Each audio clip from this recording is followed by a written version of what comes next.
Kekalahan Higashino Keigo juga berarti kehancuran keluarga Keigo.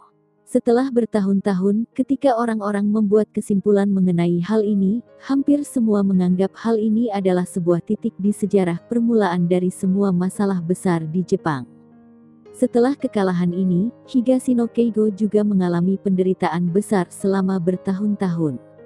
Bertahun-tahun kemudian, Higashino menggetarkan Jepang dengan nama Sword Sein. Setelah namanya dikenal seluruh dunia, dia berkata, di tengah kesusahan tidak berarti tidak ada harapan. Kembali ke saat ini. Di bawah bantuan kerajaan, keluarga Chiba mengambil alih area kekuasaan yang awalnya milik keluarga Keigo dengan kecepatan tinggi. Aktivitas Higashino Keigo belakangan ini menyinggung keuntungan banyak orang, oleh karena itu, tidak ada orang yang bersedia keluar dan membela keluarga Keigo. Kepala keluarga Chiba tetap adalah Musashi Chiba, meskipun dia sudah kehilangan satu lengan, tapi namanya terkenal dan dipandang tinggi di dunia ninja. Kehilangan lengan sama sekali tidak mempengaruhi kedudukannya. Musashi Chiba menggantikan Higashino Keigo, berhasil menjadi ketua di Underworld Jepang, adalah orang yang memiliki kekuasaan terbesar ketiga di Jepang. Hari pertama dia menduduki posisi ini, dia membuka rapat anggota. Di rapat itu, Musashi Chiba mengkritik ketua sebelumnya, Higashino Keigo, tidak seharusnya menghentikan keuntungan semua orang. Di saat itu juga, Musashi Chiba mengumumkan kepada semua orang, dia tidak akan melakukan reformasi tanpa alasan. Keadaan Jepang tetap sama seperti biasa, tidak akan merugikan keuntungan setiap orang. Sikapnya membuatnya mendapatkan pengakuan dan perlindungan total dari seluruh anggota. Saat ini, di Underworld, Jepang mengumumkan permulaan era Chiba. Istana Kekaisaran. Masami Chiba yang memakai kimono muncul di ruang tamu. Nona Chiba, selamat. Putra mahkota Naruhito berkata sambil tertawa, beberapa hari ini, pergerakan keluarga Chiba sangat besar. Semua ini berkat Yang Mulia Putra Mahkota, kalau bukan karena Anda meminjamkan pedang Kusanagi, takutnya saya bukanlah lawan Higashino Keigo. Masami Chiba berkata serius. Putra mahkota Naruhito mengibaskan tangannya, kita punya hubungan kerjasama, tentu saja harus berbagi sumber daya. Oh iya, Nona Chiba, aku mendengar sebuah rumor bahwa kamu sudah menyerahkan Higashino Keigo kepada World Government, apakah benar? Putra mahkota Naruhito mengubah topik pembicaraan. Benar. Masami Chiba mengangguk. Mengapa? Putra mahkota Naruhito mengerutkan kening. Masami Chiba tersenyum, tidak menjawab, dia mengulurkan kedua tangannya, menyerahkan pedang Kusanagi. Hal ini sudah berakhir, saya datang untuk mengembalikan pedang ini. Putra mahkota Naruhito melambaikan tangannya, segera muncul beberapa pengawal yang menerima pedang Kusanagi dengan penuh hormat, kemudian membawa pedang tersebut ke tempat penyimpanan. Nona Chiba, apa rencana kamu selanjutnya? Tanya putra mahkota Naruhito. Kaisar Akihito turun tahta tahun depan, keluarga Chiba akan menghapus seluruh gangguan sebelum Anda naik tahta, membangun fondasi untuk kekuasaan Anda. Bersamaan, keluarga Chiba akan mengontrol seluruh bagian dari Underworld Jepang, menjadi perisai teguh Anda selamanya. Masami Chiba berkata, bagus. Putra mahkota Naruhito menunjukkan ekspresi puas. Kalau ingin mengembalikan kekuasaan kaisar, seperti dahulu, harus melakukan sesuatu yang besar dan mengejutkan seluruh dunia. Yang Mulia Putra Mahkota, saya punya ide yang ingin saya diskusikan dengan Anda.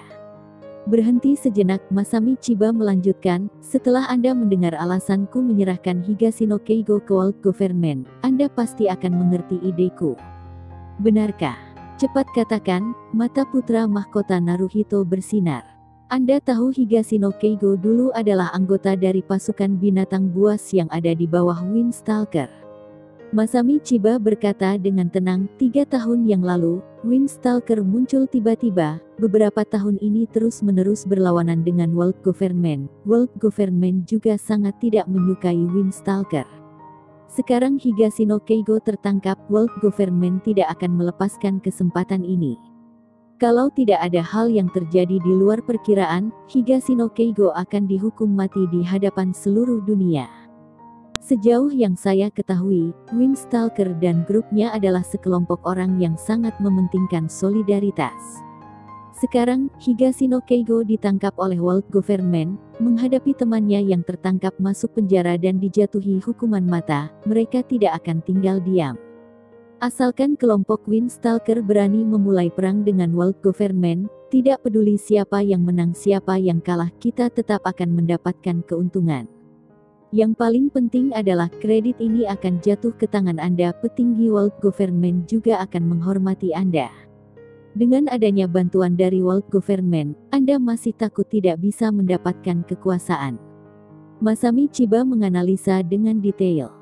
Begitu mendengar hal ini, putra mahkota Naruhito samar-samar merasa ada yang aneh dengan logika ini, tapi berpikir secara teliti, dia tidak bisa menemukan apa yang aneh. Ditambah dengan hal yang dikatakan Masami Chiba sangat menggoda, dia pun tidak berpikir banyak, di wajahnya muncul ambisi yang sangat besar, seakan melihat seluruh penduduk Jepang memuji dan menghormati Kaisar Naruhito. Yang mulia putra mahkota, saya berencana setelah 1 minggu pergi ke kota Jiangcheng. Masami Chiba berkata tiba-tiba. Oh, kota Jiangcheng. Tempat apa itu? Putra mahkota Naruhito menunjukkan ekspresi bingung. Tempat Windstalker, Robert Kyu, berada. Masami Chiba berkata. Putra mahkota Naruhito kaget, kamu ingin? Aku ingin coba bertemu Tuan Windstalker. Sebelumnya aku pernah merencanakan sesuatu secara teliti dan mendetail, namun dirusak olehnya. Aku sedikit penasaran, ingin melihat orang seperti apa dia sebenarnya.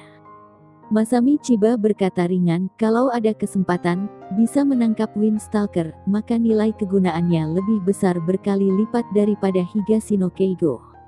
Apakah ada kemungkinan ini? Dia adalah seorang dewa terlarang, putra mahkota Naruhito berkata tidak pasti.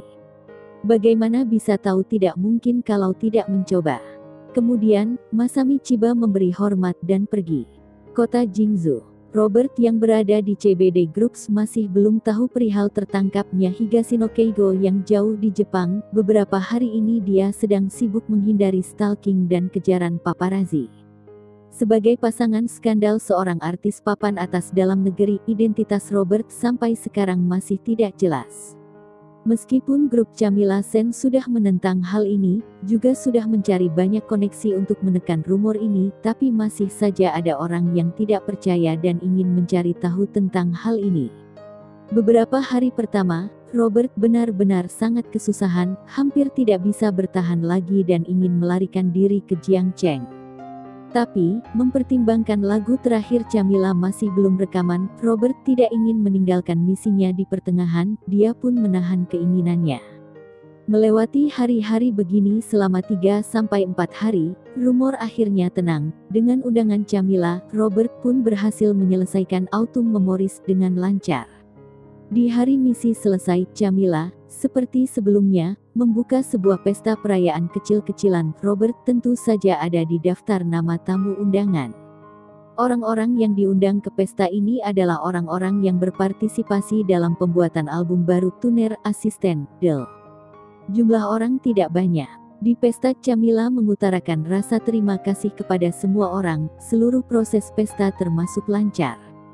Sebagai orang yang membuat musik untuk Camilla, Robert malah seperti orang yang tidak ada hubungannya. Dia mengambil segelas alkohol, seorang diri duduk di sudut mengagumi sosok Camilla Sen. Dunia ini melihat penampilan, kalau ingin menjadi figur publik yang sering jadi topik pembicaraan, pertama-tama penampilan harus lewat. Bahkan artis yang bertanggung jawab jadi pelawak, setidaknya harus memiliki penampilan yang mencukupi, memberikan kesan mendalam adalah hasil dari penampilan yang bagus. Oleh karena itu, melihat dunia entertainment sekarang, para artis muda yang terkenal, sebenarnya juga tidak punya karya yang bagus, namun penampilannya sangat bagus. Masih banyak orang yang tidak mengerti kenapa orang seperti ini bisa terkenal. Tepat karena penampilannya bagus. Tentu saja, artis jenis ini, begitu sudah lewat usia emas, biasanya setelah umur 30 tahun, penampilan luar yang menjadi kebanggaan mereka akan menurun drastis seiring dengan usia yang bertambah, mereka juga akan kehilangan posisi di pasar anak muda. Sampai saat itu, artis muda yang baru akan muncul, menggantikan posisi mereka sebelumnya. Kalau masih belum ada karya yang terkenal, maka mereka akan kehilangan ketenaran, akan dieliminasi dari dunia entertainment. Ini adalah seleksi alam. Camilla Sen tahu dengan jelas hal ini. Dia bersikeras tidak hanya menerima penggemar anak muda, dia tidak suka, bahkan menolak keras dengan panggilan artis muda. Bergantung pada karya. Ini adalah prinsip Camilla. Camilla sendiri mungkin tidak sadar, dia bisa terkenal sampai seperti sekarang ini, tidak mungkin hanya bergantung pada karyanya saja, penampilan luarnya menambah banyak nilainya. Penampilan dan karya yang bagus ini adalah alasan Camilla bisa terlepas dari panggilan artis muda. Sejujurnya, Robert sangat suka Camilla, tidak hanya dia cantik dan suaranya bagus, namun juga karena dia sangat teguh dan berprinsip. Zaman sekarang sangat ribut, orang yang begitu bersikeras seperti dia sudah sangat sedikit. Tuan Qiu. Saat ini, terdengar suara yang tidak cocok dengan saat ini, Roy Gong muncul, menghalangi pandangan Robert. Hei, awas. Robert mengibaskan tangan tidak sabar. Ekspresi Roy tidak bagus, selama pesta ini, dia terus menatapi Robert, menyadari pandangan lelaki sialan ini tidak pernah meninggalkan Camilla. Camilla sudah dia masukkan ke calon istrinya, tatapan Robert membuatnya sangat tidak senang. Apalagi orang di depannya ini baru saja terlibat skandal dengan Camilla beberapa hari yang lalu. Camilla dengan identitas partner, terus bersikeras skandal ini tidak benar. Roy sebagai orang yang berada di lingkaran entertainment, juga tahu media kecil sengaja membuat skandal yang tidak benar untuk mendapatkan perhatian. Tapi isi dari skandal itu, memberi Roy sebuah kesan Robert pernah meniduri Camilla. Dia tahu ini tidak mungkin, tapi dia tetap merasa tidak senang, seperti di hatinya ada sebuah duri. Sejak itu, begitu melihat Robert, Roy akan menggertakkan giginya. Tidak hanya seperti itu, dia juga mulai merasa tidak sabar dengan Camilla, merasa Camilla telah mengkhianatinya, merasa kalau kedua orang ini adalah selingkuhan. Melihat pesta ini sudah mau berakhir, Roy memutuskan berbicara dengan Robert. Tuan Qiu, kamu lihatnya sudah cukup. Roy berkata menahan kemarahannya. Melihat Roy seperti ini, Robert pun langsung mengerti, dia pun tertawa, lagi-lagi satu orang yang kehilangan akal sehat karena cinta. Tapi, Robert bukanlah orang yang takut repot. Camilla Sen begitu cantik, lihat seumur hidup juga tidak cukup. Robert menunjukkan senyum menyebalkan. Menyerahlah, kamu tidak ada hak mengejarnya. Roy berkata dingin. Kamu suka Camilla Sen? Robert sengaja bertanya. Benar, aku berkata jujur padamu, aku sudah pasti akan menikahi Camilla. Saat itu, semoga kamu bisa datang ke pernikahan kita. Roy berkata sombong. Begitu, aku mengerti. Robert mengangguk kemudian berdiri. Aku menyukai orang yang tahu diri. Roy pikir Robert mengalah, berkata dengan sikap seorang pemenang. Robert menuang alkohol di gelas ke dalam mulutnya, melewati sisi Roy. Dia berhenti kemudian berkata dengan suara kecil di samping telinga Roy, aku mengejar Camilla atau tidak, lihat suasana hatiku, setidaknya sementara masih belum ada. Kamu bilang, kamu sudah pasti menikahi Camilla. Aku tidak begitu suka dengan perkataan ini, begini saja, kalau suatu saat Camilla menikah, dia ingin menikah dengan siapa, aku tidak peduli. Tapi hanya kamu, Tuan Gong. Robert menepuk bahu Roy, kamu tidak mungkin mendapatkannya. Mengapa? Roy tanpa sadar bertanya. Suasana hatiku jelek, tidak ingin membiarkan dia menikahimu. Robert berkata datar. Mendengar perkataan ini, Roy Gong akhirnya sadar.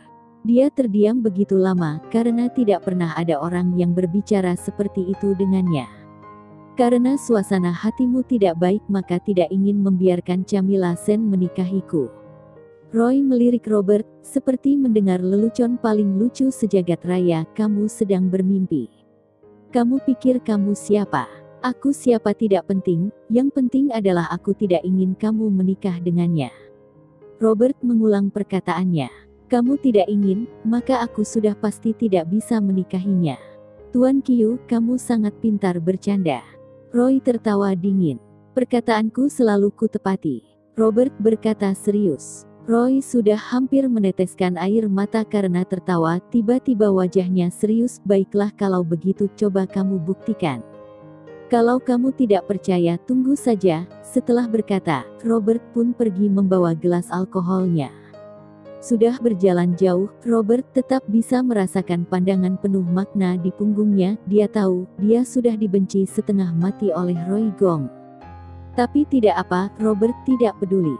Roy hanyalah anak dari sebuah direktur utama perusahaan entertainment. Di mata orang lain, mungkin adalah seseorang yang tidak boleh dikutik, tapi untuk Robert, bukanlah apa-apa.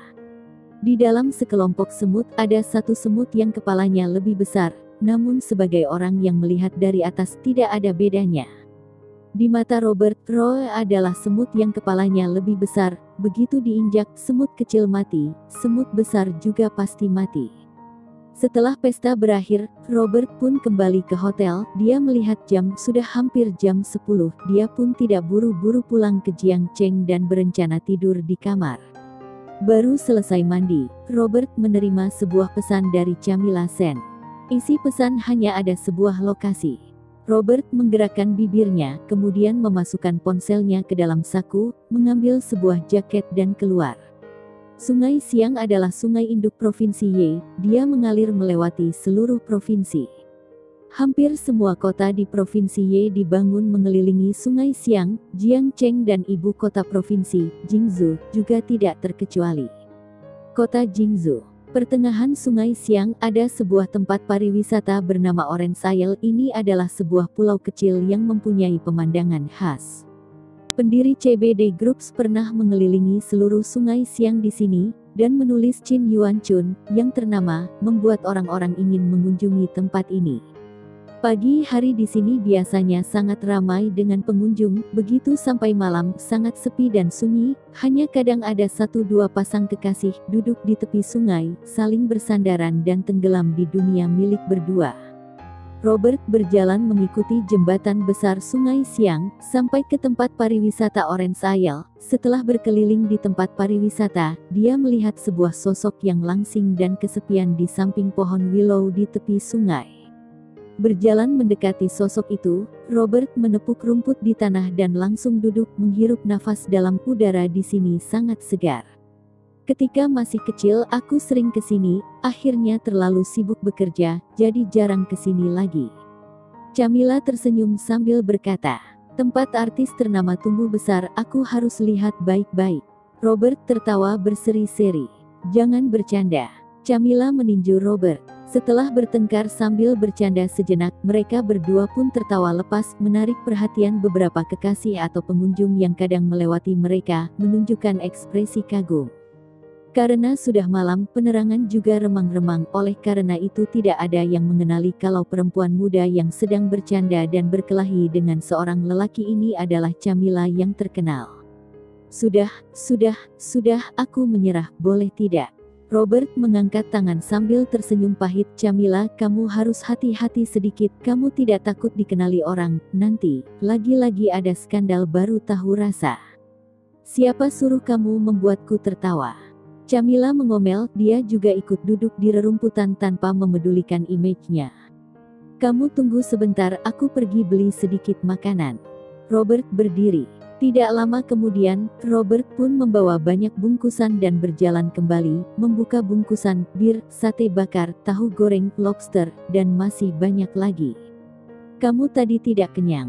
Camilla bengong. "Bukan masalahku, tapi makanan-makanan di pesta, hanya bisa dilihat tidak bisa dimakan, sela-sela gigiku saja belum terisi." Robert mengangkat bahunya. Camilla pun tertawa lepas, kemudian tersenyum, "Baiklah, sebenarnya aku juga tidak kenyang. Sini, cepat makan." Robert mengambil sate kambing bakar. Melihat makanan yang diambil Robert, Camilla tersenyum, jelas terlihat ingin makan, tapi dia bimbang, tidak boleh, bisa gemuk. "Duh, kamu masih mengkhawatirkan hal ini." Robert tersenyum pahit. "Kamu bukan figur publik, tidak akan mengerti orang seperti kita, demi menjaga image sendiri, meskipun kelaparan juga tidak boleh makan makanan berlemak." Camilla menjelaskan. "Tidak makan sampai kenyang, bagaimana bisa ada energi melakukan sesuatu?" Robert tertawa. "Begini, aku dari mulai masuk dunia entertainment sampai sekarang, tidak pernah makan sampai kenyang, paling banyak juga hanya 70% kenyang. Camilla menopang dagunya dengan tangan, berkata dengan ekspresi pahit. Pantas saja kamu begitu kurus. Robert mengangguk tanda mengerti, kemudian matanya langsung melihat Camilla dari atas sampai bawah. Tapi kamu begitu kurus, ada beberapa tempat yang besar agak sedikit tidak masuk akal.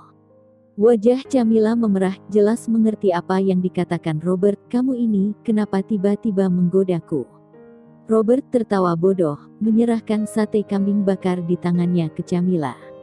Tenang saja, tidak akan jadi gemuk. Aku selain pintar berkelahi, juga adalah seorang dokter tradisional. Kalaupun kamu menjadi seorang perempuan gendut dengan berat badan 200 kg, aku juga bisa membantumu menguruskan badan. Kamu yang perempuan gendut. Camilla memelototi Robert, menerima sate kambing, membuka mulutnya dan menggigit sate tersebut. Begitu mulai makan, maka tidak bisa berhenti lagi. Mereka berdua mengunyah terus selama setengah jam, baru berhasil menghabiskan semua makanan yang dibawa Robert tadi. Kenyang sekali. Camilla mengelus perutnya, wajahnya menunjukkan ekspresi puas. Robert masih memegang sebotol bir, sambil tertawa sambil melihat ke arah sungai, tatapannya sendu. Camilla menatapi wajah samping Robert, tiba-tiba sangat ingin tahu apa yang sedang dipikirkan Robert saat ini. Kak Robert, kali ini benar-benar terima kasih. Kalau bukan karenamu, takutnya aku sekarang masih tetap tidak menemukan ahli soundtrack yang cocok. Album baru bisa selesai secepat ini, semua berkat kamu. Camilla berkata dengan tulus. Robert melambaikan tangannya, hal kecil, kita saling berteman, sudah seharusnya aku membantumu. Tapi, setelah ini kamu akan jadi sibuk. Robert berkata mengejek. Benar. Camilla mengangguk, meskipun rekaman album baru sudah selesai, tapi masih ada banyak persiapan yang harus dikerjakan sebelum merilis album tersebut. Beberapa hari ini aku menganalisa pasar, kalau tidak ada hal di luar perkiraan, ingin mengambil penghargaan dengan albummu ini tidak masalah. Robert berkata, kamu bisa menganalisa pasar. Camilla menunjukkan ekspresi kaget. Tentu saja, setiap masalah yang ingin aku mengerti, tidak akan ada hal yang tidak ku ketahui.